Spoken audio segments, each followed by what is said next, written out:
térmetróállomás.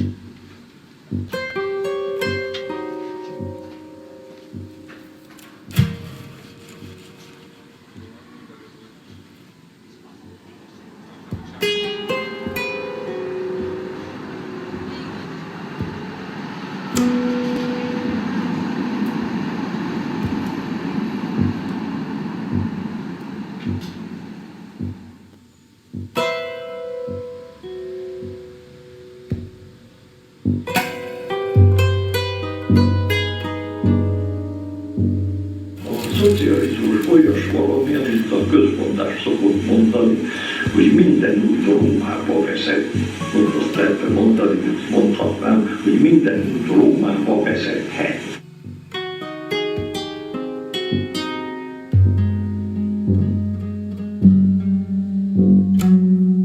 Georg Λούκατς, στα 85 του, γλυκός με ένα μελάνομα στο κάτω χείλη.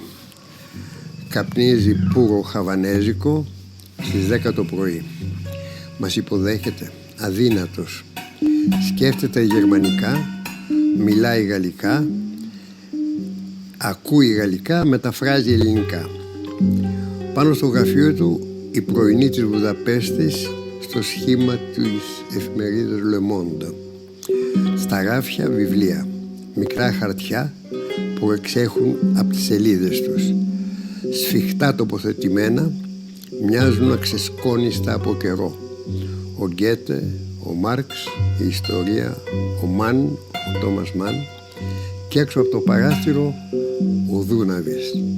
Η βοή του δρόμου δεν περνά μέσα στο δωμάτιο. Κάπου στην κουβέντα μας αναφέρεται ο 19ος αιώνας. Δεν υπεραμείνεται του 19ου, όχι, αλλά βρίσκει πολλά ψεύτικα στον 20ο. Σαν τον Τολστόι λόγου χάρη λέει, δεν υπάρχει συγγραφέα στον αιώνα μας, εννοεί στον 20ο. Η απεικόνηση θα γεράσει σύντομα αν ήδη δεν έχει γεράσει. The image, κατά τον αμερικανικό τρόπο έκφρασης, δεν αντέχει. Πίσω από το image είναι ο άνθρωπος, το κοινωνικό on.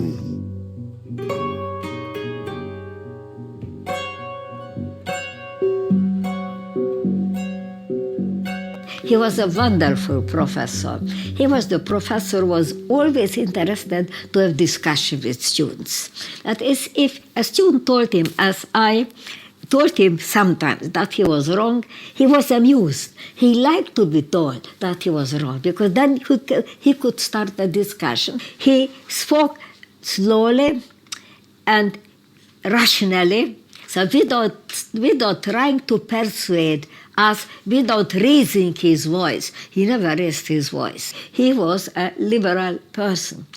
In fact, there was two persons in Lukács, even if I don't speak only about his teaching. Two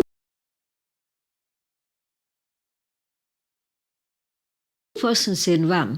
One person was a communist functionary, what he was. And the other person was an honest bourgeois, Bürger, very decent bourgeois. A person who always believed that we have to be true to the party was in a way believing only students, had confidence only in students who never chose the party. He stayed always at home. He did not go out. He liked to sit down at 11 o'clock to his work and work till 11 o'clock in the night.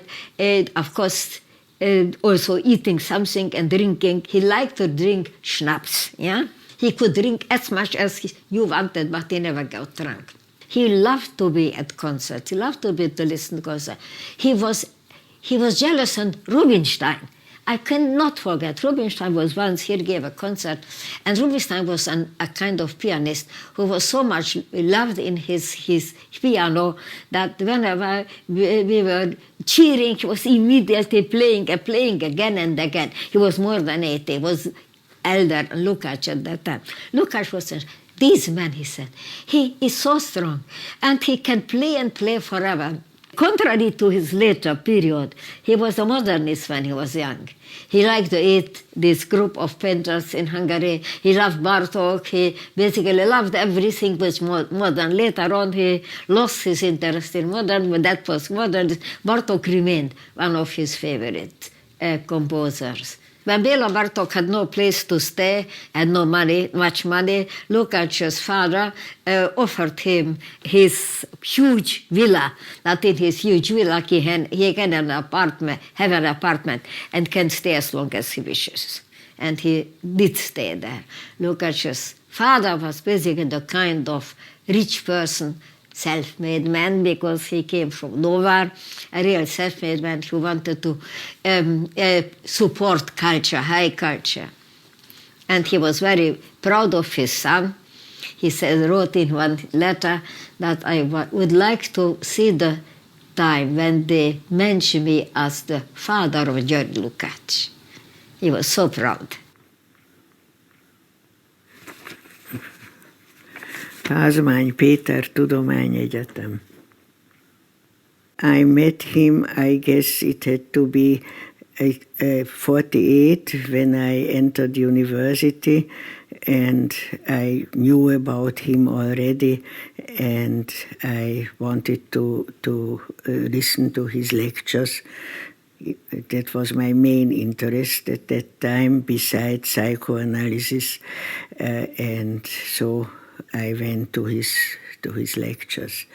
He was a very nice, fragile old man with a huge cigar, and I had the feeling he's a kind person. I liked his lectures too, and with his lectures I had no problem. I had the feeling the main things I understand. He was a good lecturer if one had a certain level of thinking, and after a while he disappeared. He wasn't allowed to teach anymore, and one couldn't ask questions by then. Here I wanted to listen to Lukács, but then it was Törölve means it was taken, the censor didn't allow it. One couldn't listen to that. És emlékszem, hogy Lukács nevét először olyan kontextusban olvastam, hogy nem is tudtam, hogy ő egy magyar. Ez valamikor a 50-es évek második felében lehetett, és olvastam, a mi családunkban mi németről olvastunk, és olvastam a Sinn und Form, NDK, DDR folyóiratot, és abban állandóan ott volt a Lukács neve. De számomra nem derült ki, hogy ki ez a Lukács, csak olyan érdekes volt, hogy ilyen magyaros neve van. Υπάρχει ένα παράδοξο εδώ. Ο Λούκατς έμεινε σε όλη του τη ζωή στην Ανατολή και όμως τον θεωρούμε ως μία από τις ιδρυτικές μορφές του δυτικού μαρξισμού. Αυτό έχει να κάνει με το γεγονός ότι στην πραγματικότητα βρισκόταν, κατά τη γνώμη μου τουλάχιστον, πάντα στην αντιπολίτευση στην Ανατολή. Ξαναανακάλυψα τον Γιώργη Λούκατς όταν πριν μερικά χρόνια, το 2009-10, έφτασα στη Βουδαπέστη υπηρετώντας την πρεσβεία μας, στην ελληνική πρεσβεία της Βουδαπέστης, ως σύμβουλος τύπου και επικοινωνίας της ελληνικής πρεσβείας. Εκεί αντιλήφθηκα ότι ενώ στο εξωτερικό, στην Ευρώπη, και δεν μιλάω μόνο για τους κύκλους της αριστεράς, αλλά στους φιλοσοφικούς κύκλους τους ευρωπαϊκούς, ο Γιώργη Λούκατς είναι μια προσωπικότητα με σημαντική συνεισφορά και στην ανάπτυξη του φιλοσοφικού στοχασμού της Ευρωπαϊκής Υπήρου τον 20ο αιώνα, του οποίου η φήμη όμως εκτείνεται και πέραν της Ευρώπης, εντασσόμενος στην γερμανόφωνη υπηρωτική παράδοση. Ενώ λοιπόν η φήμη του αυτή στο εξωτερικό είναι εμπεδωμένη και διατηρείται ακόμα και σήμερα, με πολλά χρόνια μετά το θάνατό του το 1971, διατηρείται σχεδόν αναλύωτη, ειδικά για τους μαρξιστικούς φιλοσοφικούς κύκλους.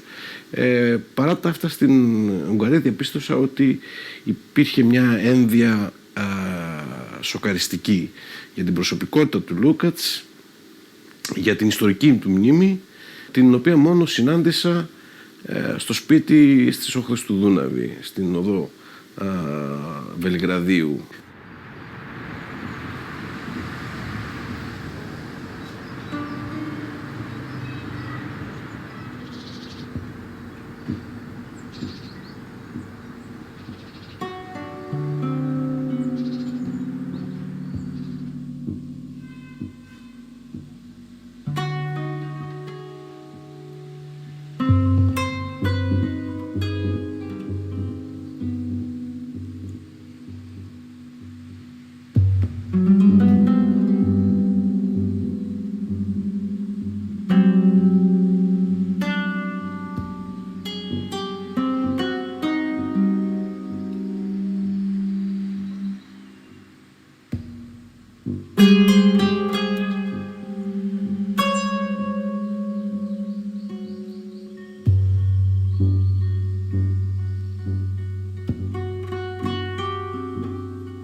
Lukács szobra 2005-ben került hozzám.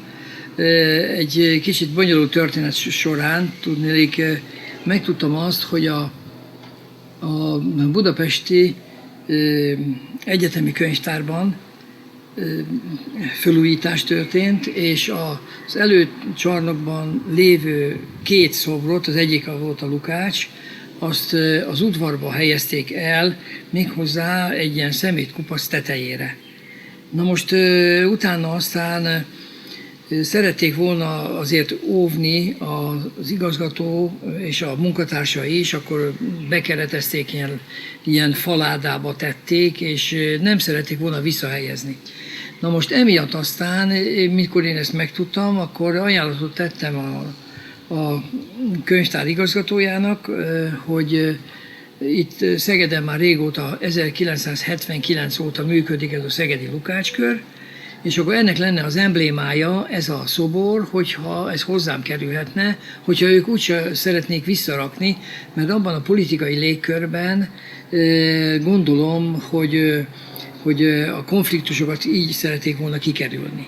Tehát így került le, hát egy hosszú történet volt az is, mert egy színházi teherautóval hozták le, de 8 ember tudja csak megemelni, mert majd fél tonna, tehát egy nagyon szép, életnagyságú Lukács szobor, mely Lukácsot úgy ábrázolja, hogy az író asztalán a szobájában a Belgrád rakparton ül és interjút ad.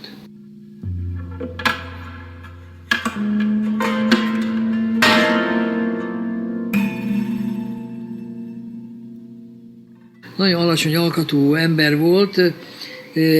Janzer Frigyesnek ez a szobra, ez rendkívül hülyen ábrázolja őt, pontosan abban a pozícióban, ahogy az íróasztalánál ül, és interjút ad. Ugye azt tudni kell, hogy a 1960-as évek második felében különösen, 63 után különösen nagyon sokan látogattak el hozzá, és kértek tőle interjút a legkülönbözőbb témákról. De ezek voltak politikai témák is.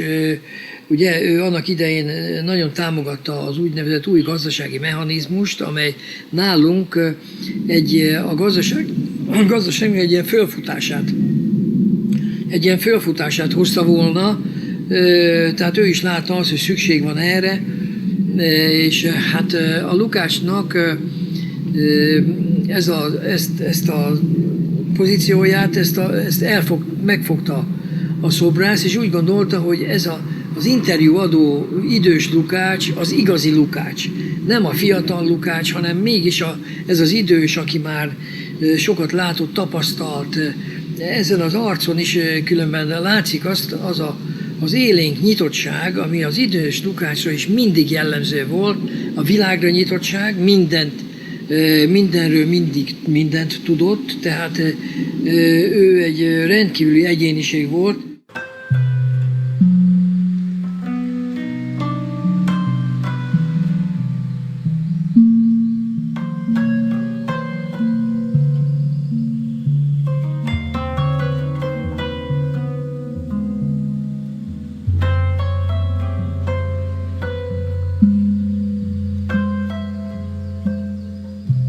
Μέχρι το 1918 κινούνταν επίσημα τουλάχιστον φανερά σε ό,τι αφορά δηλαδή τις ομιλίες που έκανε το 1918 που τις γνωρίζουμε.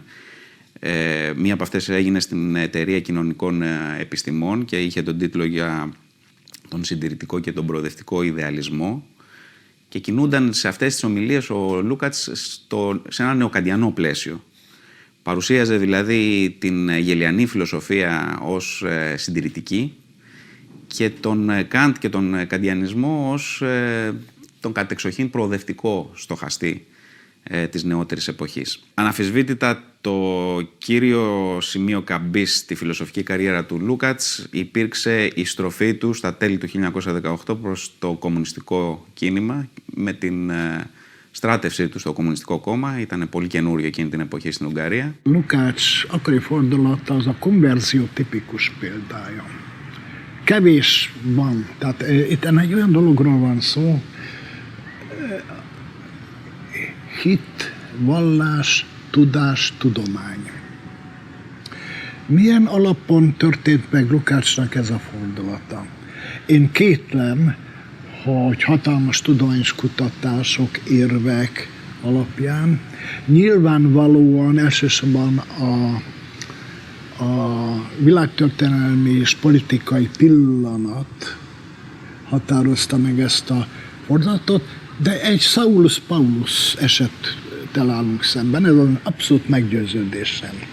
És ezért tartott ki mindvégig Lukács a kommunizmus és a marxizmus mellett, mert ez ismételten egy konverzió volt. Ez egy vallásilag értelmezhető konverzió volt. Egyik hitről átlépett egy másik választott egy másik hitet. Με τη στράτευσή του στο κομμουνιστικό κίνημα, αυτή η στάση αντιστρέφεται. Και βλέπει πλέον με πολύ μεγαλύτερο ενδιαφέρον τον Χέγκελ και τον Μάρξ φυσικά ως κάποιον ο οποίος πατάει πάνω στην εγγελιανή φιλοσοφία και αντιθέτως απορρίπτει πλέον την καντιανή φιλοσοφία σε ό,τι αφορά τώρα την επίσημη κατεύθυνσή του αυτή.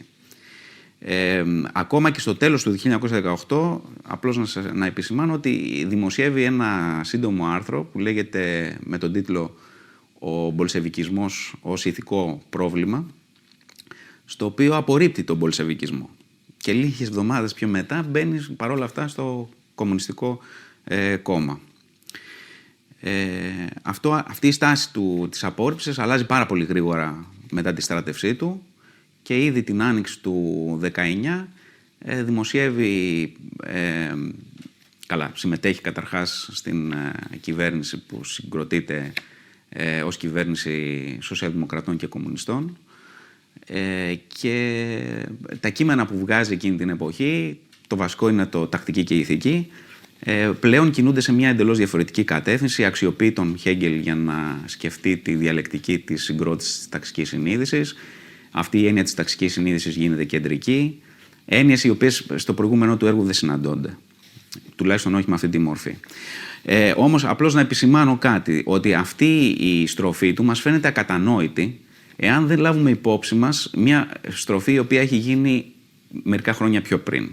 Και με αυτή την έννοια θα έλεγα ότι τελικά η μεγάλη του στροφή βέβαια είναι το 1918, αλλά έχει προετοιμαστεί από μια στροφή η οποία γίνεται το 1912.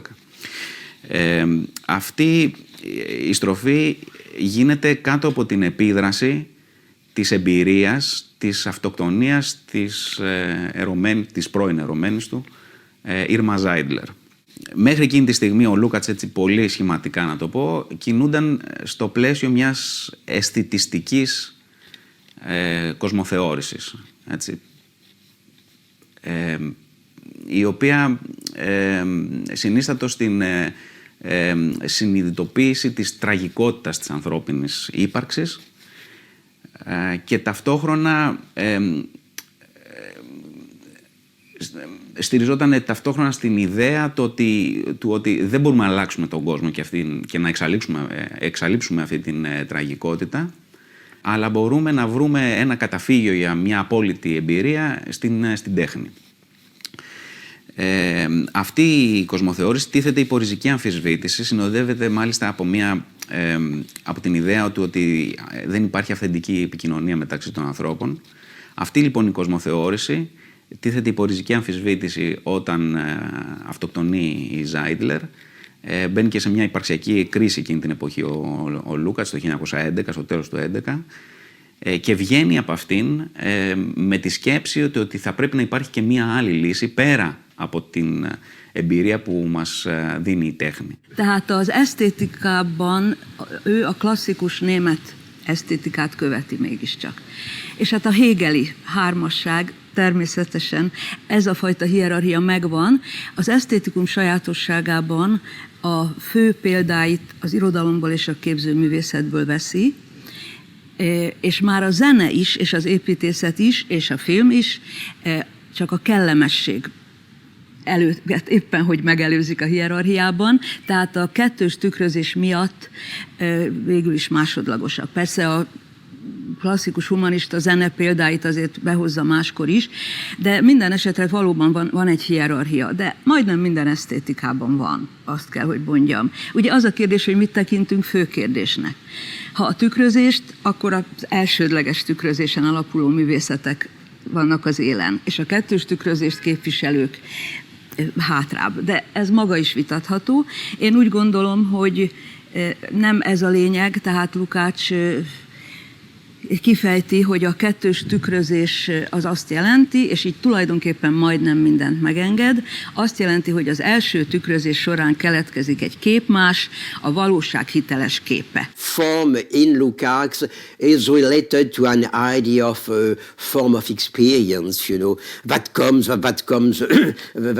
much, you know, from that comes more from the Hegelian tradition, you know, meaning that, well, in literature there is a form of a way of being in the world, a way of experiencing the world. So that I think, in a way, I think in Lukács, you know, form is related to what can be called, you know, formalism, you know, but at the same time, Lukács is really aligned, you know, to Russian formalism, you know, to this attempt really to define, you know, the kind of narrative, the basic narrative form that you have, for instance, in Russian formalism, you know. In fact, Lukács is not interested, you know, in this kind of analysis. Σαν κομβική εμπειρία, θα έλεγα, για την διαμόρφωση του Λούκατς, θα έλεγα ότι λειτουργήσε σε ό,τι αφορά και την κατοπινή στροφή του στο κομμουνιστικό κίνημα και στο μαρξισμό, στο φιλοσοφικό επίπεδο, ο Παγκόσμιος Πόλεμος. Ο Λούκατς ήταν από εκείνους τους στοχαστές που είχαν πολύ έντονα απορριπτική στάση απέναντι στον πόλεμο, κάτι που μπορεί να μας ξαφνιάζει εμάς σήμερα, αλλά δεν ήταν χαρακτηριστικό πολλών, αν θέλετε, διανοουμένων εκείνης της εποχής. Δηλαδή δεν ήταν το κυρίαρχο, αν θέλετε, ρεύμα στους διανοούμενους της εποχής, οι οποίοι είδανε στον πόλεμο κάτι σαν μια λύτρωση από την τετριμένη ζωή της αστικής κοινωνίας, σαν μια υπέρβαση, ας πούμε, της μικρότητας της αστικής κοινωνίας. Είναι χαρακτηριστικό ότι αυτή η θετική στάση απέναντι στην εμπειρία του πολέμου υπήρχε, για παράδειγμα, στον κύκλο του Μαξ Βέμπερ. Ο ίδιος ο Μαξ Βέμπερ ήθελε να στρατευτεί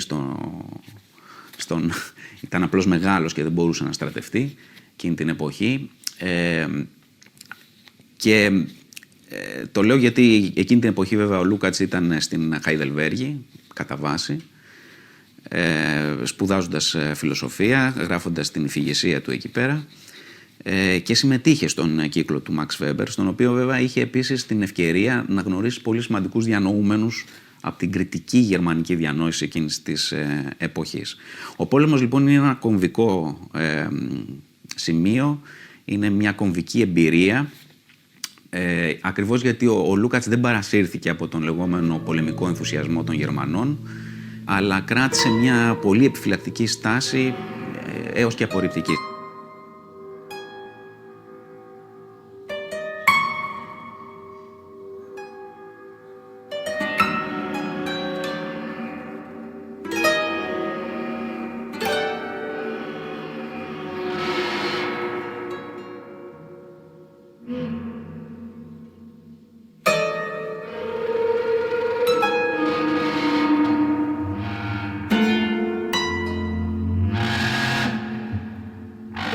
Η συνάντηση με τον Max Weber βέβαια ήταν πολύ κρίσιμη και οι συζητήσεις που γινόντουσαν στον κύκλο του Max Weber, που συναντιόταν εβδομαδιαία τις Κυριακές και κάνανε συζητήσεις και για την κατάσταση του κόσμου αλλά και για θεωρητικά ζητήματα, και ο Λούκατς προσπάθησε, γυρνώντας στην Βουδαπέστη, να συγκροτήσει έναν αντίστοιχο κύκλο στα 1915, το κατάφερε κιόλας άλλωστε, τον λεγόμενο κύκλο των Σέλεμκεκ, έτσι, των ξωτικών θα λέγαμε στα ελληνικά.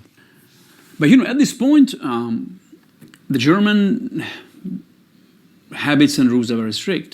You cannot possibly have a job at university and even a habilitation if you are not a systematic philosopher, as Germans say. So if you not have system, you're not a philosopher. If you're an essayist, Lukács he got his Soul and Form published in his books in German. He's well known as an essayist, but this is a bad reputation for him at Heidelberg. Oh, he's an essayist.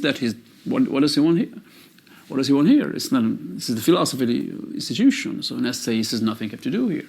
So he needs to fight against his own reputation and needs to prove himself as someone who will be able to not only write brilliant essays, no one denies that, but to build up a systematic philosophy.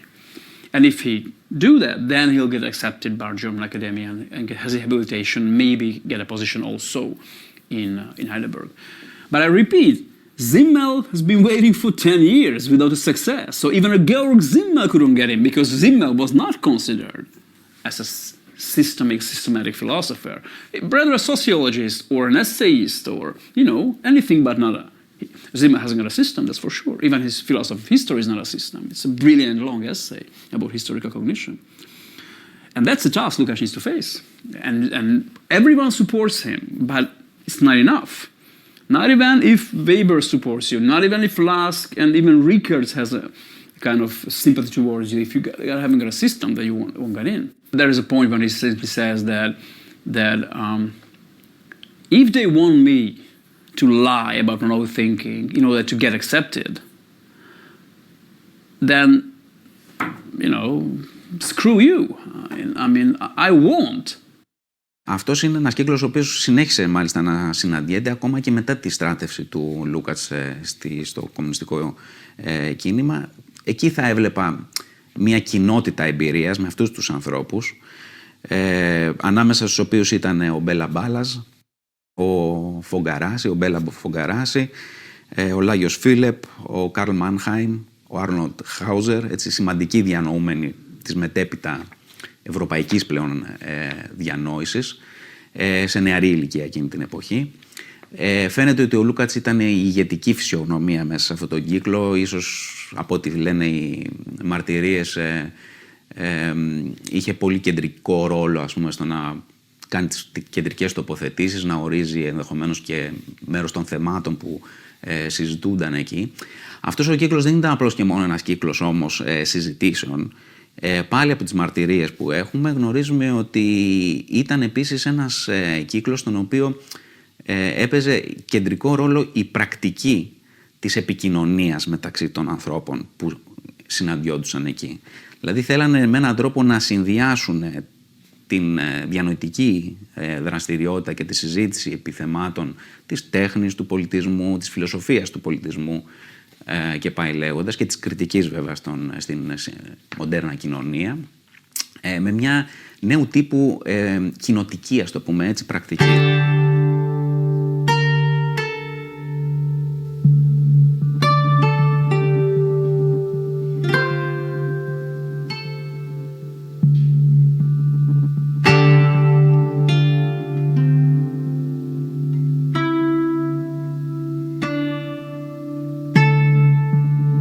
A film születése után, mint mondtam, nagyon fontosnak látták, mint új művészetet a filmet, nagyon sokan, teoretikusok, kritikusok, mindenki. Balázs Béla volt az, aki igazán ráérzett a dolog jelentőségére, és másrészt azt akarom még mondani, hogy mondjuk az esztétikum sajátosságában a Lukácsnak az összes rész megfigyelése nagyon jó. Annak ellenére, hogy esetleg pont a kettős tükrözés tézist valaki nem fogadja el, de azt, hogy behozza ezt a hangulati egységet, ami kicsit meghatározatlan marad, ez az, amit Balázs Béla atmoszférának nevez, ez ugyanaz. Ez ugyan meghatározatlan marad, de ezáltal annyi minden jó rész megfigyelése van. Például azt mondja, hogy a hangulati egység révén ez a különös közvetítő valami, ami a két tükrözés szint között van, meg tud ragadni a filmművészet valamit a lényegből. Az orosz montázsfilmben a montázs, az olasz neorealizmusban a tömegábrázolása, Chaplinről külön nagyon mély meglátása van, hogy miként Kafka, úgy Chaplin a filmben tette érzékelhetővé a modern ember elidegenedettségét, de Lukács ezt úgy érzi, hogy az, hogy megmutatta a szorongásos ember, az expresszionizmus az, hogy az első világháború után kétségbeesett ember szorongását megmutatta a világtól, és azokat az álomképeket, fantáziaképeket, amiket a szorongásos ember vagy az elmebeteg Caligari képzel, azt valóságként mutatta meg, mert hiszen minket is, a korban élőket eltöltött az a szorongás, tehát tulajdonképpen ki lehet hozni azt, hogy az is nagyon beleillik a kettős tükrözésbe, a hangulati egységbe, úgyhogy ezek a rész megfigyelései nagyon jók. Azután még külön felhívnám a figyelmet arra, hogy a hang, amikor a némafilmre, a hangos filmre való áttérés volt. Hát ezek a rész megfigyelései például zseniálisak, hogy észreveszi, hogy Orson Welles Aranypolgárában az a különbség, mivel a film még mindig főleg vizuális művészet, hiába már hangos. Tehát ezt, hogy a hallható és a látható, hogy függ össze a némafilmben, meg a hangos filmben, hogy milyen a humor, hogy ábrázolja a kisember, kiemeli külön Chaplint, hogy a rémületet és a tanácstalanságot, ami a modern társadalommal kapcsolatban eltöltött minket, a modern időkben. A diktátorban azt, hogy a hitleri diktatúrát humorral ábrázolni. Hát ezt megérezte Lukács, jól érezte meg, hogy ezek milyen zseniális művek, ezek a nagy filmek.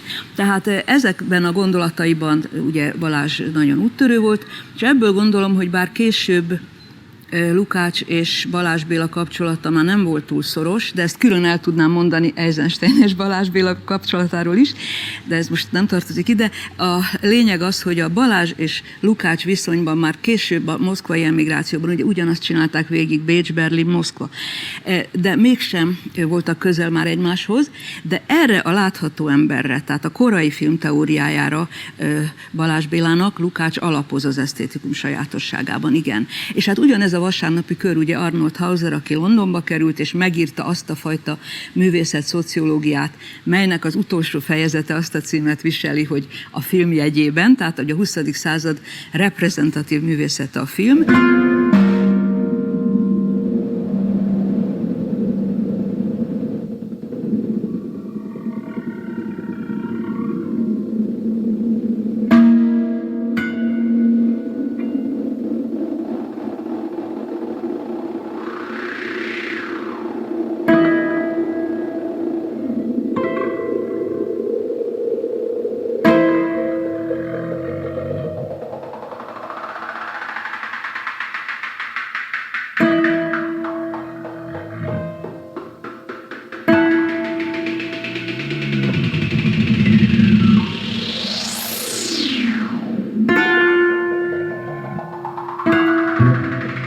I don't really see why he joined the party.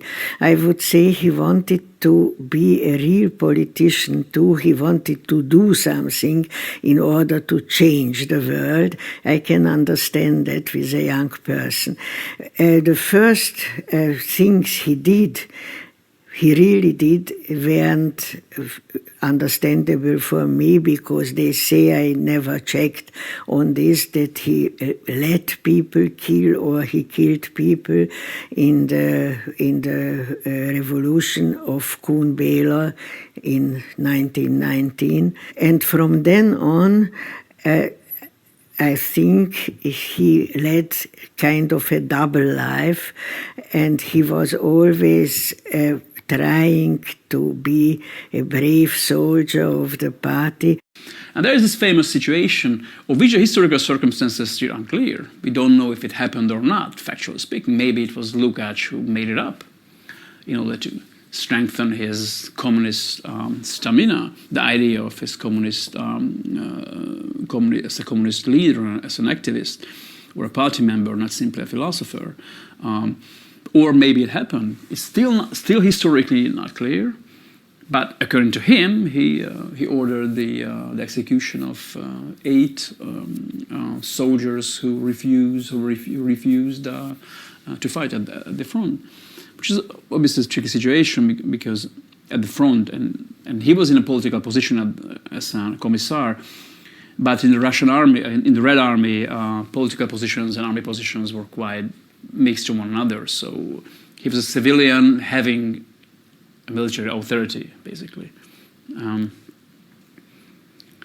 So he had the right to do that. I mean, in an army, if people lose their head, then you lose the battle. So that's more dangerous than the enemy, the disorganization and the demoralization in an army.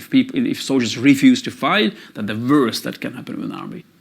Now it's clear that this whole story had been politically used against him recently in debates, and it never been, to my mind, never been raised up this topic, except him, during the years of the state socialism, during his lifetime, never, not even after. It wasn't even used against him after the change of the regime. It appeared as a recurring topic against Lukács. So Lukács was identified as a communist terrorist very early on in right-wing papers and right-wing discourses. But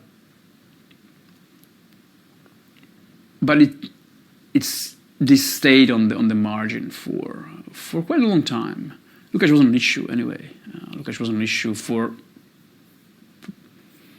almost no one after the change of the regime, not even for the leftist people. And, it was so different atmosphere. I remember that why would anybody wanted to be interested in Lukács in the early 1990s, when there was so much new thing coming in, there was so much to catch up, that, Lukács was not really interesting, even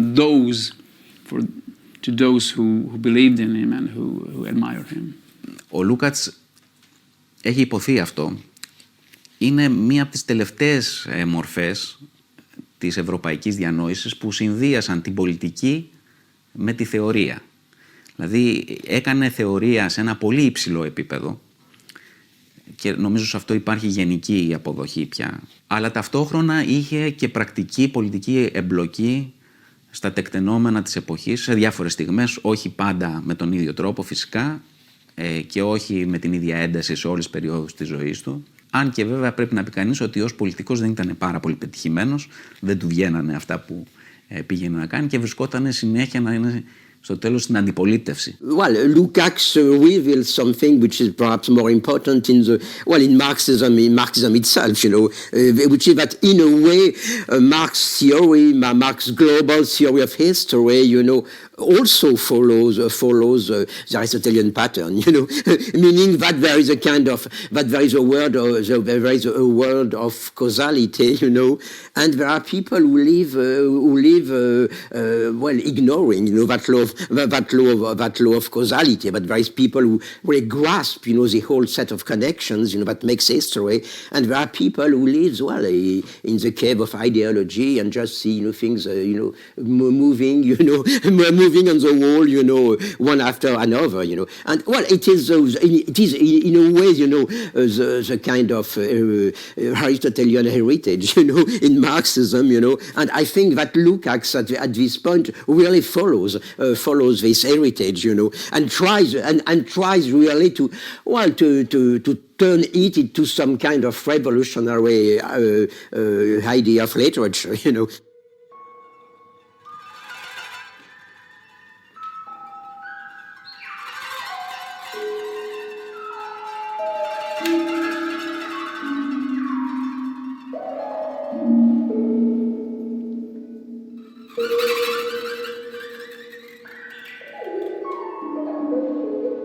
Lukács' writings, the concept of romantic anti-capitalism appeared, I think, for the first time in an article on Dostoevsky, which, by the way, is a very bad article, right?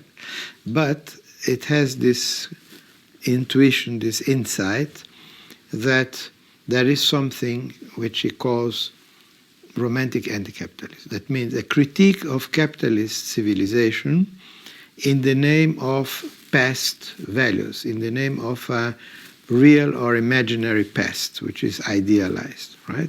In the name of pre-modern, pre-capitalist values, cultural values, social, religious, etc.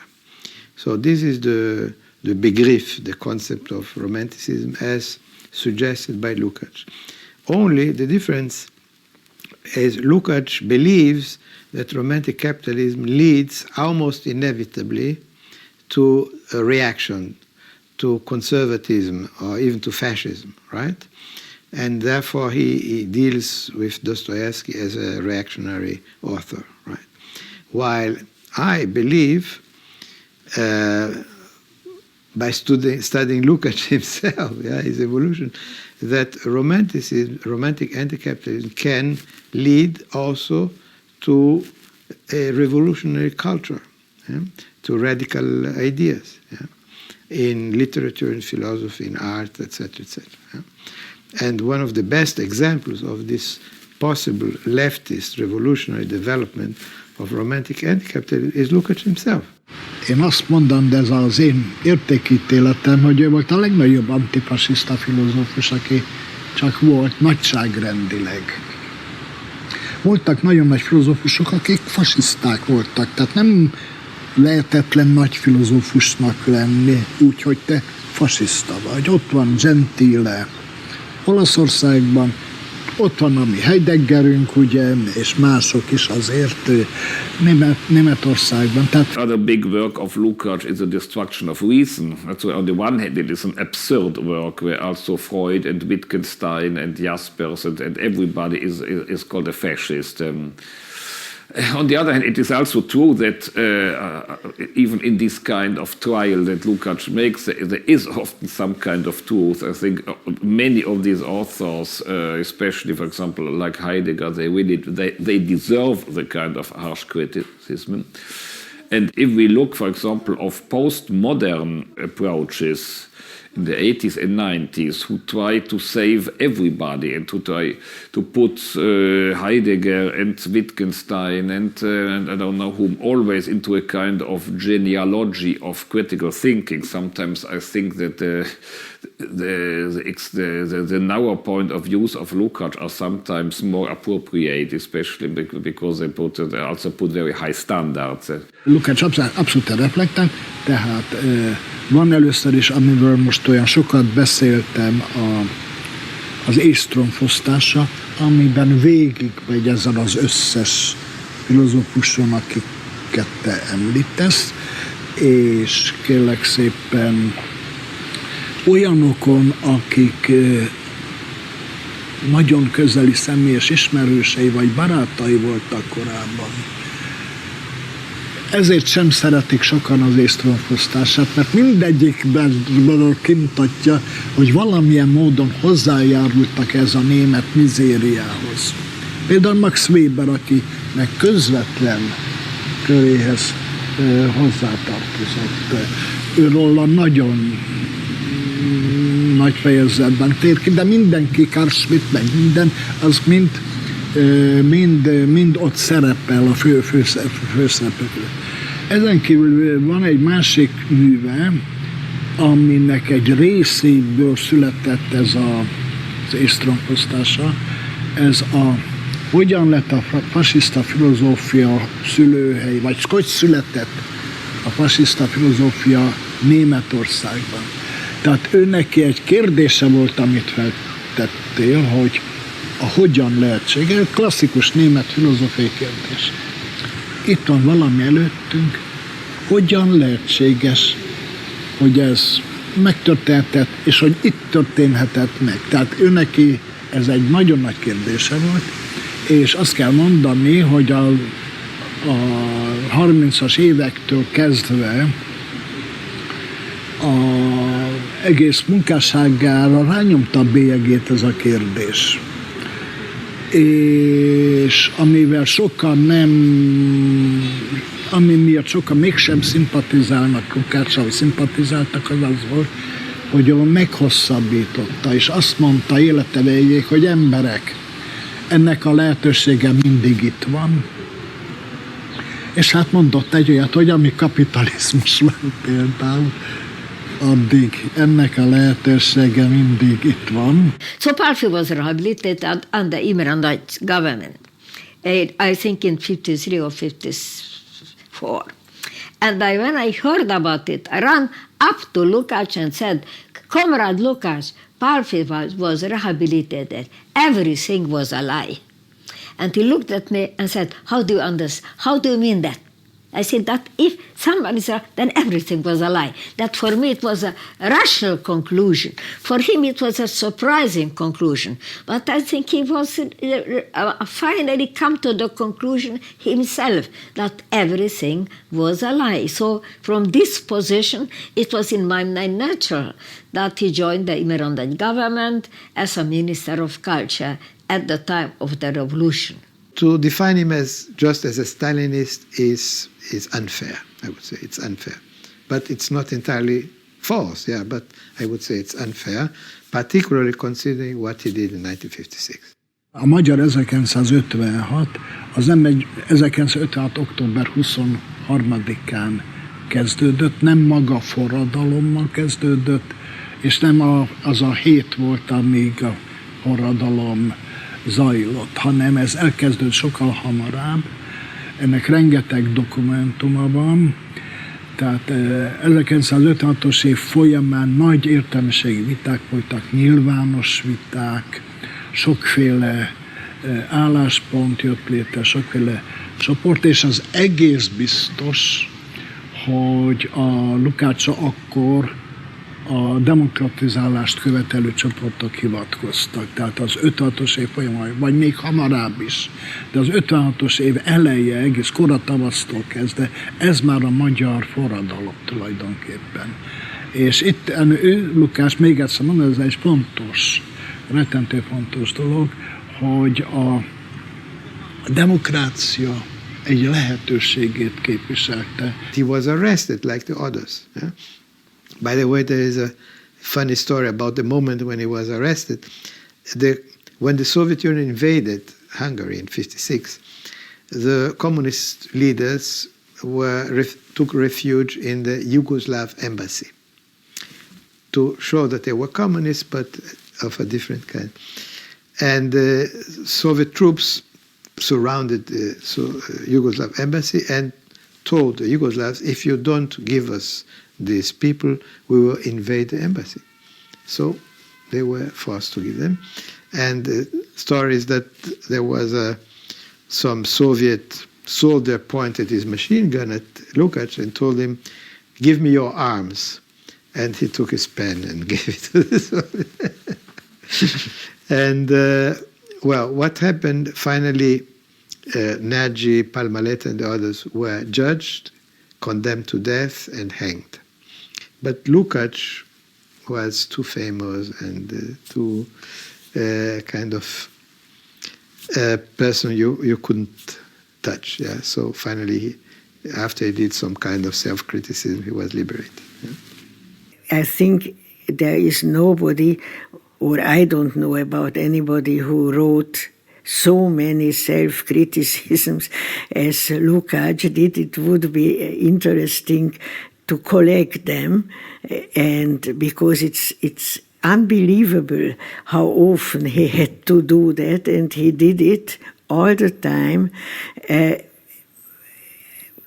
I think he was full of vanity and maybe with high morality, maybe he wanted to save himself for doing good things for the party and so on. It is difficult for me to bring together my picture of this very kind old man, very bright, very educated, everything I liked, and then reading this self-criticism, which are really ridiculous and somehow damaged, in me at least, his picture very much. Καταρχήν, η πολιτική στάση του στα γεγονότα. Ότι το 1956 θεώρησε ότι ήταν σωστή η εξέγερση, άσχετα αν πήγε όπως πήγε. Αλλά κυρίως αυτό που το διακίνει ότι τα έργα του, τουλάχιστον τα δημοσιευμένα, ήταν αυτά που δώσανε στους συγγραφείς με προοδευτικές τάσεις, δεν λέω αριστερούς, με προοδευτικές τάσεις, κλειδιά ελευθερίας. Δηλαδή ελευθερίας με την έννοια ότι ο Λούκατς αποτελούσε το σημείο αναφοράς κάθε αριστερού πριν τον ευρωκομμουνισμό, πριν τη φιλελευθερωποίηση του καθεστώτος από τον Χρουτσόφ πρώτα και μετά από τον Κορμπατσέφ και όλα αυτά. Δηλαδή αυτός ήταν, πριν από όλους αυτούς, είχε επισημάνει ποιος είναι ο ρόλος της λογοτεχνίας, που πρέπει να είναι πάντα κοινωνικός, πάντα να είναι μέσα στην κοινωνία, όχι να είναι ρεαλιστικός, αλλά να είναι κοινωνικός. Around 1968, something happened with Lukács, the old Lukács. There's a kind of left turn where he somehow returns to his early revolutionary Bolshevik ideas, I would say. For instance, he would say, we need a democracy of the workers' councils. So this is something which suddenly reappeared in around 68, 69. And he would immediately sympathize with the student movement, the rebellion, the student rebellion, while the official line of the party was, of course, very critical. And he also, part of his radicalization, the sixth, has to do also with the Vietnam War. We did not believe in a communist, but we did believe in socialism. That there is such a thing as socialism. That somehow capitalist society can be not overturned, but we can provide a better world, better way which we can call socialist. After 68, that was dropped. This idea was dropped because that was the socialism with a human face in Czechoslovakia and after the Soviet invasion.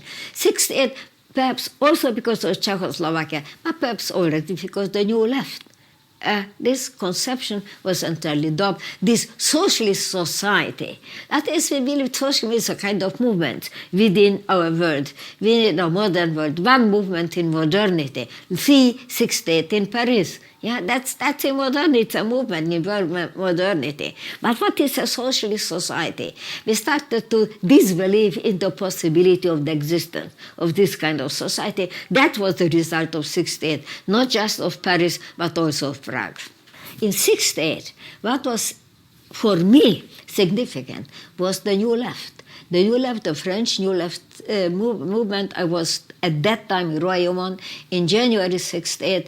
I felt the first I felt the third smell of the 68 events already in January. You had this feeling for something is in the air.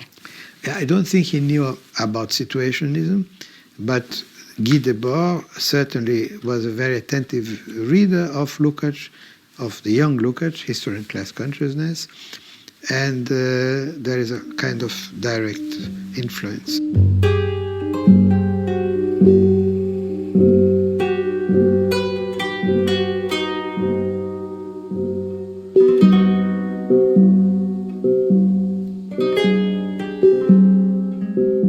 My book about Debord was published in 1993, originally in Italian language. And Guy Debord was still alive. He died in 1994. And while doing that, I found out that that I should take into account the importance of Lukács' history and class consciousness. I found very many parallels between Lukács' book and Debord's theories, and I found out that Debord naturally he did not derive his theory of spectacle from Lukács' book, but the reading of Lukács' book in the beginning of the 60s helped him evidently a lot to make clearer his ideas about that.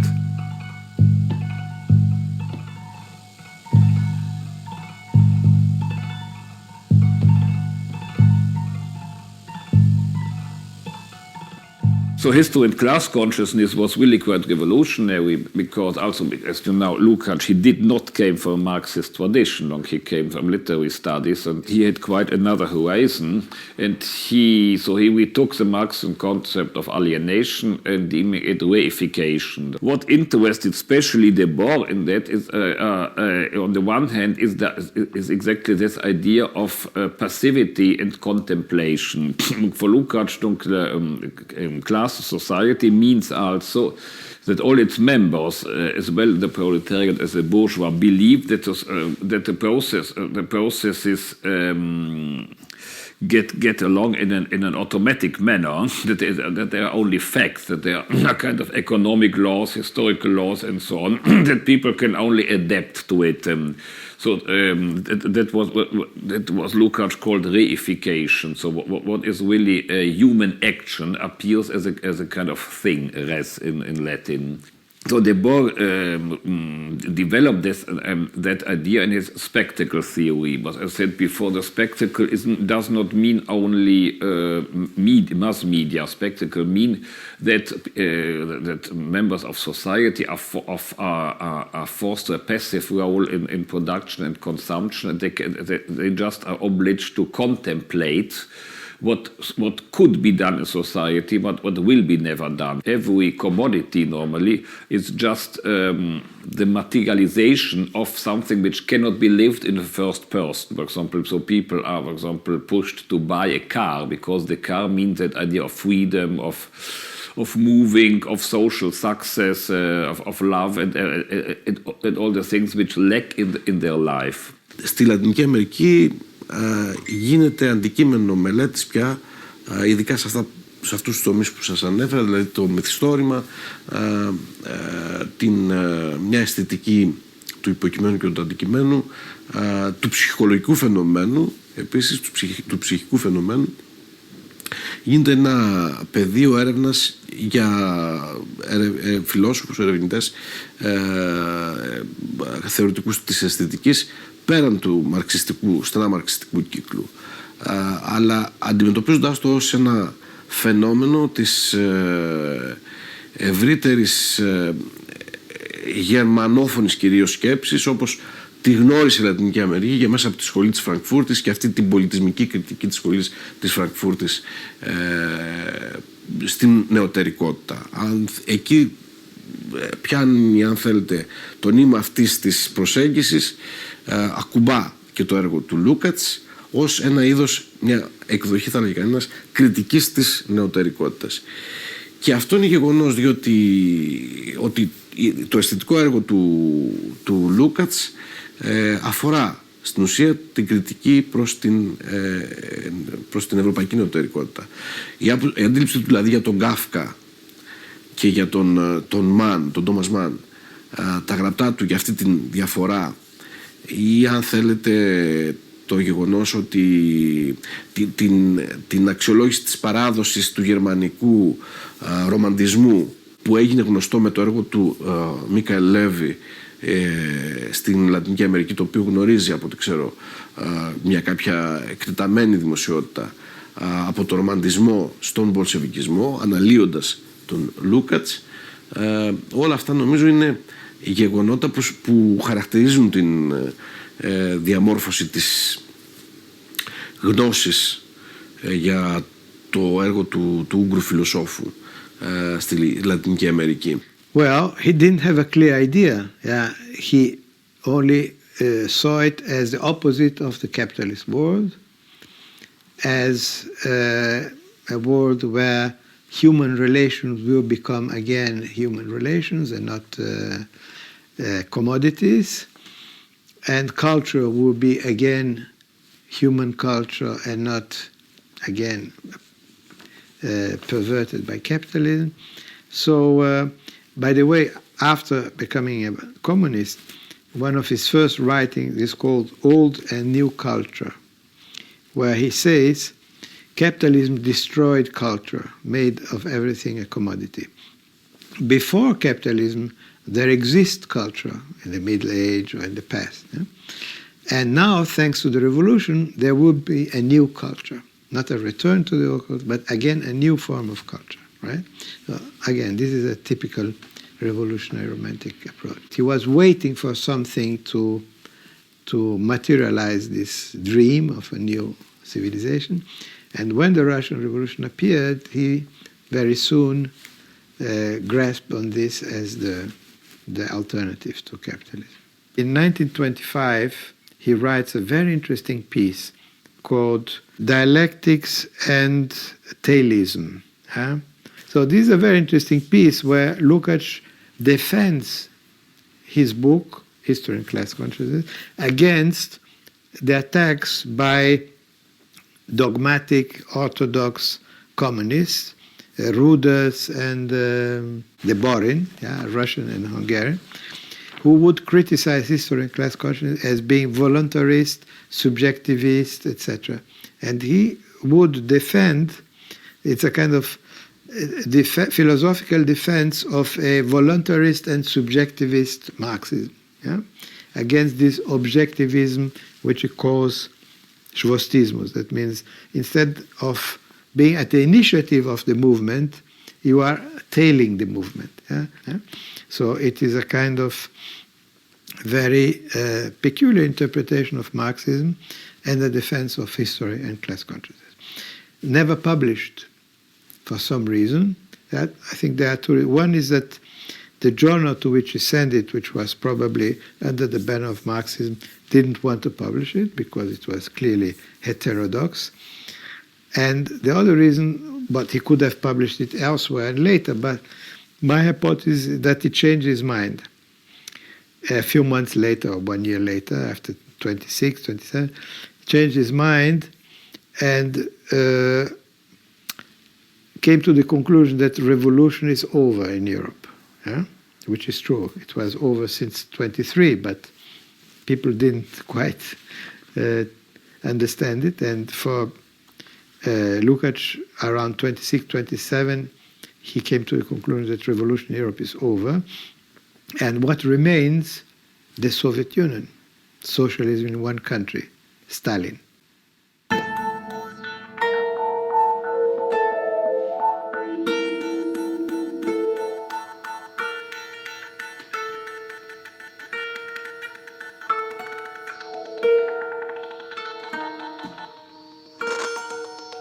His early materials were found after his death in a luggage that he left at a bank at Heidelberg. And this material is still not fully searched. And I think even that the first phase or wave of search and work done on this documentation was not fully accurate in all sense. So I think there's a lot of surprises that still come out of this early Lukács from a philosophical point of view.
egész pontosan 1971-ben alapították meg a Lukács archívumot, Lukács György halála után, és azért itt, mert Lukács itt lakott. Akkor úgy döntött a pártvezetés, ugye 1971-et írunk, hogy Lukács hagyatékát itt, az ő helyén, ebben a környezetben kell együtt megőrizni. Ebben a lakásban található tudniillik a Lukácsnak az egész könyvtára, az összes kézirata és néhány személyes tárgya is. Akkor egy igazi könyvtáros, meg egy levéltáros dolgozott itt.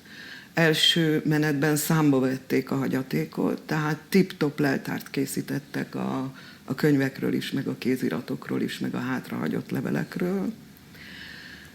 Később, még a 70-es évek elején megkezdődött a kiadatlan Lukács művek először is kiolvasása, tehát ami kéziratban maradt, majd megjelentetése. Tehát tulajdonképpen ahhoz, hogy Lukács hozzáférhető legyen, ahhoz ezeket a munkákat kellett legelőször elvégezni. Ez tulajdonképpen a 70-es és a 80-as években úgy nagyjából le is zajlott. A könyvekben található különféle jelek vagy nyomok alapján nagyjából rekonstruálható, hogy melyik könyve honnan van és mikorról. Ebben a pillanatban az itt lévő könyvtárának, tehát amit ő itt hagyott a halálakor, az elég nagy része, nem merném megmondani, hogy hány százaléka persze, de elég nagy része a legutolsó költözésével Moszkvából jött haza vele. Tehát úgy tűnik, hogy moszkvai szerzemény.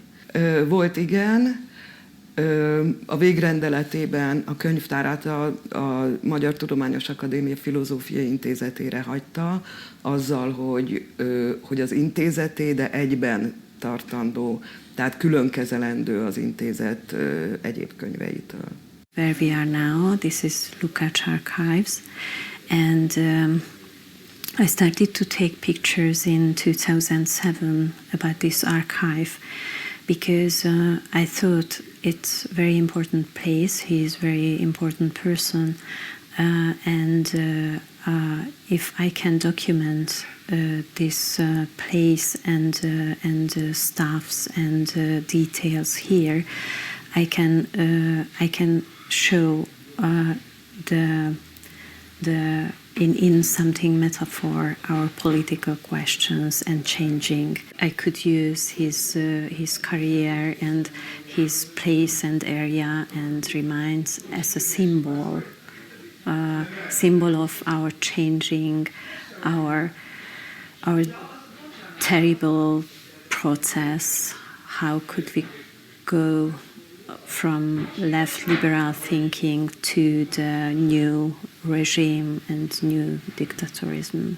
And he was important in another dictatorism, and that's why, like a bridge, I can document this many layers. If you want to understand his area and thinking, it's I have to follow his tools and important details of this flat.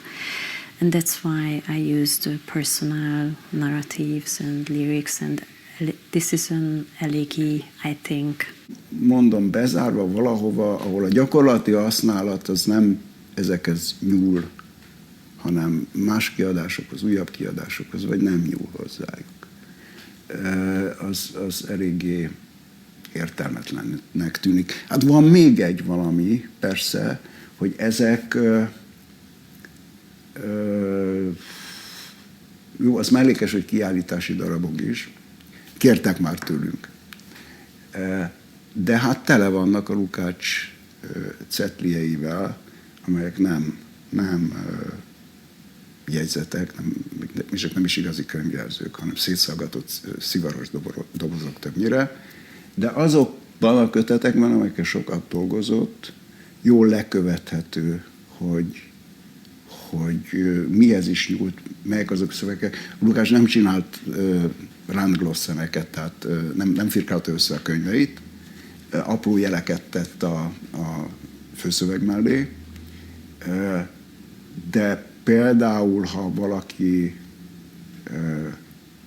ilyen utalásos szövegekkel dolgozik, tehát idézetekkel dolgozik, akkor érdemes ehhez a könyvtárhoz nyúlni, mert valószínűleg ott van a szivardoboz darabka, amit idézett, az a hely.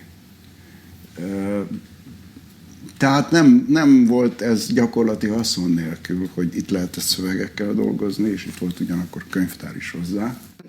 Hát nyilvánvaló és természetes, hogy lehetetlen kívül maradni rajta. Hát nyilván, ha az ember egy bizonyos közegben, környezetben dolgozik, tulajdonképpen már olyan, mintha, pláne hogyha ilyen hosszú ideje, egy kicsit olyan, mintha benne élnék, vagy éltem volna.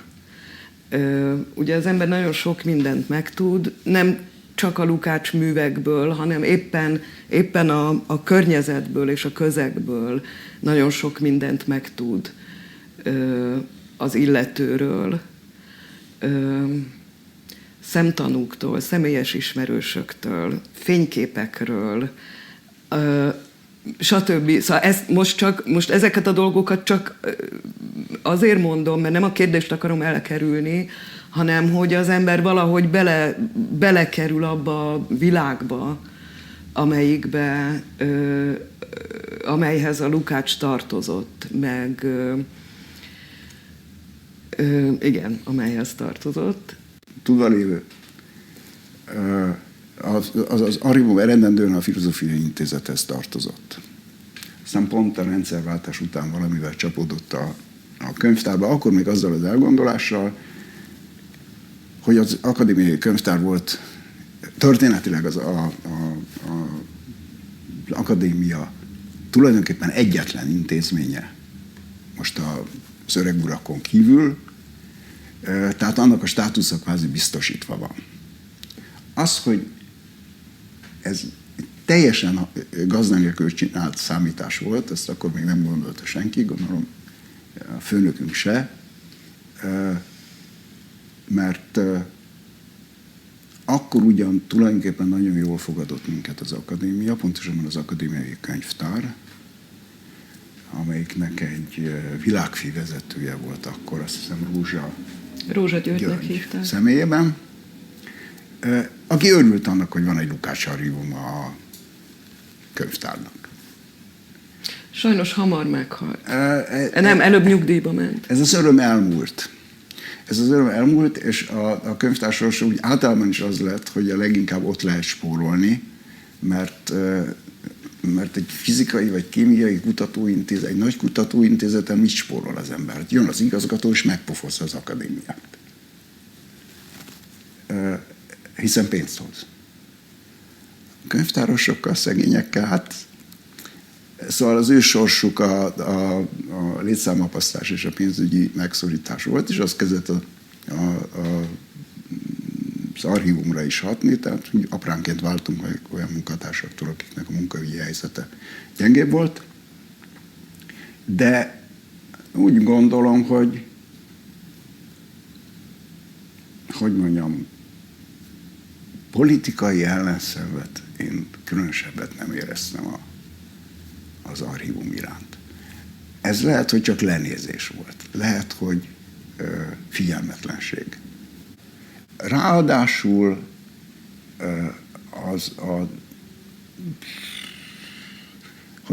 a hallgatás Lukács körül, azt még talán meg tudom indokolni, bár az sem egyszerű dolog. De tulajdonképpen valami olyasmi történt, de nagyon nem mernék nagyon kijelentőlegesen fogalmazni, hogy valamiféle általános amnézia ütötte föl a fejét, és ez egy egész tradícióra vonatkozik. Arra a tradícióra, amelyet Nagy Lajostól nem tudom meddig lehetne, század előig lehetne visszakövetni, És hát az egyik probléma magával Lukáccsal is, hogy ez a tradíció is eltűnt mögüle. És hát, hogy mondjam, a 20. századi magyar kultúrának megvan az a pekje, hogy alapvetően baloldali kultúra volt. Na most akkor hogy állunk az írni-olvasni tudással, kedves barátaim? Hát,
Υπάρχουν 4 βασικοί άξονες, τουλάχιστον στα δικά μου μάτια, και αν θέλετε το συζητάμε παρακάτω,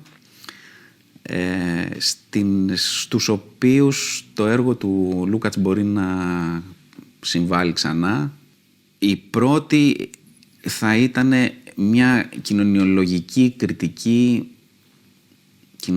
και κοινωνιοθεωρητική κριτική της μοντέρνας κοινωνίας, η οποία περνάει μέσα από την θεωρία του εξορθολογισμού, του κοινωνικού εξορθολογισμού, των τεχνολογικών και ορθολογικών δομών καθόλου που κυριαρχούν στο μοντέρνο κόσμο.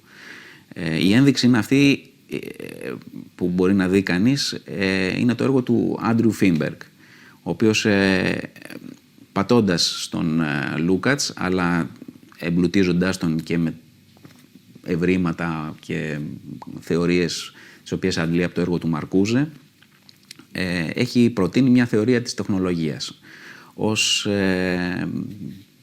θεωρία κλειδί τροποντινά για να κατανοήσουμε τον μοντέρνο κόσμο. Μια θεωρία της τεχνολογίας και του τεχνολογικού πολιτισμού γενικότερα. Είναι μια κριτική θεωρία, βέβαια, η οποία στις σημερινές συνθήκες πιστεύω ότι πρέπει να συμπληρωθεί και με μια αντιμετώπιση εκ νέου πάλι της οικονομίας ως ενός ορθολογικού συστήματος, ορθολογικού με τη μοντέρνα έννοια, σε αυτή την έννοια την οποία έκανε κριτική ο Λούκατς, γιατί ακριβώς τα φαινόμενα που έχουν να κάνουν με τον εξορθολογισμό της οικονομίας, εξυγχρονισμό τον ονομάζουμε σήμερα, νεοφιλελευθεροποίηση πιο κριτικά ενδεχομένως της οικονομίας, γίνονται ξανά για μας κεντρικής σημασίας. Ο δεύτερος άξονας είναι ακριβώς αυτός ο κριτικός άξονας, το σημείο της συγκρότησης μιας κοινωνικής κριτικής με πολιτικές προεκτάσεις. Εδώ η θεωρία της πραγμοποίησης, πάλι την αντλούμε από το νεανικό έργο του Λούκατς. Η πραγμοποίηση είναι το φαινόμενο, στα μάτια του Λούκατς, το φαινόμενο της παγίωσης των κοινωνικών δομών και της φυσικοποίησής τους. Της εμφάνισης δηλαδή στις συνειδήσεις των ανθρώπων που ζουν μέσα σε αυτόν τον παγιωμένο κόσμο, της κοινωνικής αυτής πραγματικότητας ως μιας ιονή φυσικής πραγματικότητας που δεν μπορεί να αλλάξει. Είναι έτσι γιατί έτσι το επιτάσσει η λογική να είναι. και της εξάλειψης με αυτή την έννοια της αίσθησης, της συνείδησης, το ότι ο κοινωνικός κόσμος είναι πάντα ένας ανθρωπογενής κόσμος, είναι ένας κόσμος κοινωνικών σχέσεων που θα μπορούσε να είναι και αλλιώς. Χαρακτηρίζεται, ας το πούμε έτσι, από μια ενδεχομενικότητα. Έχει κάτι το τυχαίο δηλαδή το γεγονός ότι είναι έτσι και όχι αλλιώς. Έστω και αν πολλά μεγάλα κομμάτια αυτού του κοινωνικού κόσμου εμφανίζονται και είναι πράγματι αντικειμενικά αναγκαία, θα μπορούσαν όμως σίγουρα να τροποποιηθούν. Αυτό το γεγονός εξαφανίζεται από τη συνείδηση και έτσι με μια κουβέντα θα λέγαμε ότι το φαινόμενο της πραγμοποίησης αντιστοιχεί σε αυτή την εξάλειψη της ιστορικότητας του κοινωνικού και πολιτιστικού κόσμου. Αυτό το βίωμα ότι βρισκόμαστε αντιμέτωποι με μια πραγματικότητα που εμφανίζεται ως ακαταμάχητη, ως παγιωμένη, ως πέρα από συζήτηση, πέρα από αμφισβήτηση, νομίζω ότι και ενορατικά, διαισθητικά ο καθένας μας νιώθει την επικαιρότητά της. Δηλαδή είναι το βίωμα όλων μας με έναν τρόπο, σε έναν κόσμο ο οποίος γίνεται όλο και πιο μονοδιάστατος, όλο ένα και λιγότερο ανοιχτός σε εναλλακτικές, όλο ένα και πιο καταπιεστικός. Και με αυτή την έννοια η θεωρία της πραγμοποίησης νομίζω ότι έχει ξανά να μας δώσει ενοιολογικά εργαλεία για να καταλάβουμε αυτή την κατάσταση και να σκεφτούμε ενδεχομένως και διεξόδους από αυτή την κατάσταση. Προς την κατεύθυνση, εδώ η πεποίθησή μου είναι πολύ ισχυρή, προς την κατεύθυνση που σκεφτόταν και ο Λούκατς, προς την κατεύθυνση μιας διαλεκτικής θεωρίας της δημοκρατίας. Γιατί η πραγμοποίηση είναι ακριβώς το φαινόμενο της παγίωσης. Το αντίθετό της είναι το ξεπάγωμα των κοινωνικών σχέσεων, θα λέγα έτσι μεταφορικά. Είναι η αντιστροφή της απολύθωσης της κοινωνικής πραγματικότητας. Με μια κουβέντα είναι η πολιτικοποίηση της πραγματικότητας, αλλά με τη ριζοσπαστική έννοια μιας συλλογικής πολιτικής η οποία στοχεύει στην αλλαγή του κόσμου. Ένα, αν θέλετε, λίγο πιο βαθύ επίπεδο, μια τρίτη διάσταση του έργου του Λούκατς που για μας ξανά έχει σημασία σήμερα, θα είναι σίγουρα η δουλειά του στην κατεύθυνση, στο όριμο του πια έργο, μιας κοινωνικής οντολογίας η οποία στηρίζεται ταυτόχρονα σε μια θεωρία της ιστορίας. Το κρίσιμο δεν είναι τόσο η ερμηνεία του ίδιου του Λούκατς και αν υπάρχει συνέχεια ή ασυνέχεια, όσο το αν εν τέλει στο συνολικό του έργο μπορούμε να βρούμε τις βασικές κατευθύνσεις έτσι, μιας διαλεκτικής θεωρίας της κοινωνίας και της ιστορίας που να έχει κριτικό προσανατολισμό και που να μπορεί, αν θέλετε, να μας καθοδηγήσει και καθαρά πλέον στο επίπεδο της επιστήμης τώρα και της φιλοσοφίας στο να βρούμε απαντήσεις σε ερωτήματα που και σήμερα μας απασχολούν πάλι σχετικά με το ρεαλισμό, στην επιστήμη, στην θεωρία της γνώσης. Και τέλος, τελευταίος άξονας μιας πιθανής συμβολής του Λούκατς θα είναι βέβαια πάντα ο χώρος της αισθητικής και της θεωρίας της τέχνης, της λογοτεχνίας κυρίως βέβαια. Η αισθητική του Λούκατς φαίνεται παλιωμοδίτικη βέβαια. Ειδικά μετά τις κριτικές που δέχτηκε σε όλη τη διάρκεια και όσο ζούσε ο ίδιος ο Λούκατς έτσι, από τους υποστηρικτές της πρωτοπορίας στην τέχνη. Ο Λούκατς ήταν πάντα υποστηρικτής μιας ρεαλιστικής τέχνης, είχε έτσι πιο κλασικά γούστα αν θέλετε, προτιμούσε την κλασική τέχνη από την μοντέρνα. Ήταν πολύ επιφυλακτικός απέναντί της, είχε επιχειρήματα γι' αυτό βέβαια, τα οποία συνδέονται με την έγνοια του και στο γνωσιοθεωρητικό επίπεδο να ορίσει την αντικειμενική πραγματικότητα. Έβλεπε την μοντέρνα τέχνη σαν μια μορφή τέχνης η οποία χαρακτηρίζεται από έναν πολύ έντονο υποκειμενισμό με αποτέλεσμα να χάνεται η αντικειμενικότητα του κόσμου σε αυτήν την μορφή τέχνης, κάτι που ο ίδιος το συνέδε εν τέλει με το αστικό καπιταλιστικό πνεύμα. Όμως ας μείνουμε στο φιλοσοφικό ενδιαφέρον που προσελκύει και εκ νέου ο Λούκατς. Αυτό το μπορεί να το δει κανείς με διάφορες δημοσιεύσεις στη λατινοαμερικάνικη φιλοσοφική βιβλιογραφία ή ακόμα και στην λατινοαμερικάνικη πολιτική αρθρογραφία διαφόρων ιδεολογικών ιστοσελίδων κτλ. Γιατί εναλλακτικός ο Λούκατς στη Λατινική Αμερική? Η ιδέα και μόνο ότι ο Λούκατς αναμετρήθηκε με τον ακαδημαϊκό μαρξισμό, το σοβιετικό μαρξισμό έτσι όπως διαμορφώθηκε ως τη δεκαετία του 20 αμέσως μετά το θάνατο του Λένιν και μέσα από τη σταλινική παραμόρφωση, τη σταλινική γραφειοκρατική παραμόρφωση, η αντίθεση του με τους ηθήνοντες κύκλους τότε της Σοβιετικής Ένωσης, τον Ζινόβιεφ, τον Γκάμενεφ και εν συνεχεία τον Μπουχάριν, οι οποίοι στεναρά αντιτάχθηκαν και άσκησαν ανοιχτά κριτική στο έργο του «Ταξική συνείδηση και ιστορία», επανέφερε αυτή τη διαμάχη σχετικά με την επικαιρότητα του μαρξισμού στη Λατινική Αμερική. Θύμισε σε πολλούς μαρξιστές διανοούμενους την διαμάχη της δεκαετίας του 60, όπου στον γκεβαρισμό έβρισκαν στοιχεία, στον γκεβαρισμό ως πολιτικό κίνημα, ως πολιτική αντίληψη της ένοπλης πάλης του λατινοαμερικάνικου κινήματος, έβρισκαν στοιχεία ενός υποκειμενισμού για τα οποία και ο Λούκατς αντιστοίχως στην δεκαετία του 20 είχε κατηγορηθεί από τους θεωρητικούς του Κομμουνιστικού Κόμματος της Σοβιετικής Ένωσης. Ήταν η περίφημη διαμάχη για τον διαμάτ και τον ιστμάτ, δηλαδή τον διαλεκτικό υλισμό και τον ιστορικό υλισμό. Ο Λούκατς, θα έλεγε κανείς, αφήνει στην φιλοσοφική του θεώρηση για την ιστορία και τη διαμόρφωση της ταξικής συνείδησης του προλεταριάτου, αφήνει να παρισφρήσει μία εκδοχή υποκειμενικότητας, μία εκδοχή συγκρότησης ενός υποκειμένου στην διαδικασία της ιστορικής εξέλιξης, η οποία έχετε σε αντίθεση με τον φυσικό αντικειμενισμό τον οποίο υποστήριξε ο διαλεκτικός υλισμός του Μπουχάριν. Αυτή λοιπόν η, ας πούμε,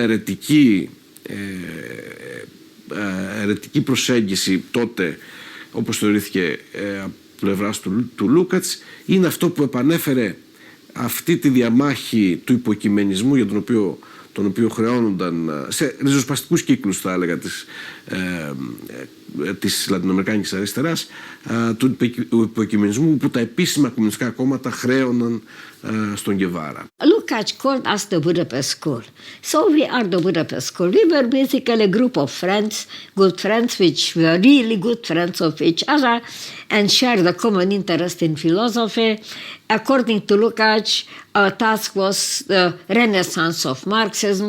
That on paper we accepted that we are working on the renaissance of Marxism, but in fact, de facto, everyone worked in something he or she was interested in. Lukács was quite known even in France in the 50s, but it was about his, especially about his literary criticism and his writings about Thomas Mann, about the Russian authors, or also his writing about Hegel, and especially his destruction of reason was very much in the official light of the Communist Party. The influence was even stronger in Italy. Italy had the strongest Communist Party in the Western world, and which, especially in the cultural field, was much more liberal, as to say, much more tolerant than, for example, the French Communist Party. Lukács has also the great merit of being more or less the very first person who retook the Marxian concept of abstract labor. We need him because, first, he understands that Marxism is about revolution. And Lukács is one of the most sharp critiques of capitalist society, culture, civilization, mainly through the concept of reification. So this is a very precious tool in our work, what in our attempts in the 21st century to understand and criticize the capitalist world in which we live. Επειδή έκανα για πολλά χρόνια μια ερευνητική εργασία που είχε πολύ έντονα ερμηνευτικό χαρακτήρα, να καταλάβω τι λέει ο Λούκατς ξανά, κατάλαβα ότι στο τέλος δεν έχει αυτό κρίσιμη σημασία. Δηλαδή φτάνεις σε ένα σημείο της ερμηνείας όπου βλέπεις ότι ανεξάρτητα από το τι είπε ο Λούκατς, υπάρχει αυτό που λες εσύ ότι είπε ο Λούκατς. I tried to read at that time his book Literature and Democracy, Essays, and there I met with big difficulties. I had the feeling, more the feeling than the knowledge, that I don't really understand what he wants to say or what he says. And I spoke about this with Georg the main person of my life, and he told me, which was very comforting by then, that I don't have to commit suicide because of my stupidness. Maybe when a person writes in a way that's hard to understand for a good-natured reader who knows the language and knows something about the topic too, and he or she doesn't understand it, then maybe the writer didn't completely understand it, or he had something to hide. And this idea made it easier for me, not that I understood it better, but I allowed to myself that there are foggy parts in his reasoning. The traditional philosophy is no more here. Continental philosophy became philology. That is basically they write books about who said what about who said something about who, and so on and so forth. The other is analytical philosophy in America, first and foremost. It is basically riddle solving. And neither of them is philosophy in a traditional sense of philosophy. So the last great generation is gone. És akkor támadt az a másik gondolatom, hogy különösen manapság. Elég csak szétnézni a világban, hogy mennyire igaza van. És akkor itt van nekem egy érvelésem erre vonatkozólag, tehát az észről alkotott fogalma Lukácsnak az centrális a mi gondolkodás, ez az én véleményem, centrális a mi gondolkodásunk számára, és nem is azt, hogy a racionalizmus mellett, hanem az irracionalizmus elleni érvei, azok abszolút a nagy filozófia, nagy érvei közé tartoznak. Tehát ezt a kötetet ezért hoztam össze, hogy ezt a gondolatot próbáljam magam szerény módján mondani, beleillesztve ezeket a régi cikkeket, és ezeket hozzáillő, ezek nem változatlan, hanem be kell valami őszintén, nagyon modernizáltam ezeket a régi cikkeket, és gondolathoz hozzáigazítottam őket, bár nem mondok mást, mint amit szoktam máskor is mondani, de mégis gondolat alá rendelve, úgyhogy akkor szó van arról, hogy Lukács igen, és például egy nyelvfilozófiai szempontból is érdekes, ez aztán végképpen, hogy mondjam, nem azt gondolom, hogy eredeti gondolat, hanem ugyanúgy, hogy nem egy ortodox gondolat, erre senki nem nagyon gondol, holott a történelmosztály és osztálytudattól kezdve az esztétikán keresztül az ontológiáig nagyon érdekes dolgok vannak, amelyekből lehet egy nyelvfilozófiát csinálni. Lukács remains important, from several points of view. First, because, well, he was among, the most prominent thinkers, who tried really to free Marxism from the kind of economist and scientist tradition that had been so strong, in German social democracy, and that was also so strong, in Stalinism. Είχε ίσως την πιο βαθιά ευρωπαϊκή κουλτούρα στο επίπεδο της διανόησης και της φιλοσοφίας της λογοτεχνίας, όχι της φιλοσοφίας σαν φιλοσοφικό είδος, που υπήρξε στην Κεντρική Ευρώπη. Γιατί μιλάμε για εκεί που ξεκινήσαν όλα, που είναι Central Europe. Strictly speaking, there's only one future I can see for the Shark in positive terms. To develop it into a cutting-edge international research center on Lukács and on all the ideas with which Lukács had connection during his lifetime, from his pre-Marxist period to his later critical socialist ideas, through Stalinism, state socialism, social fighting against avant-garde tendencies, and literary studies, and in aesthetics, and all that is very, very rich landscape. You could all search that, and you could also specifically in the Eastern Central European context.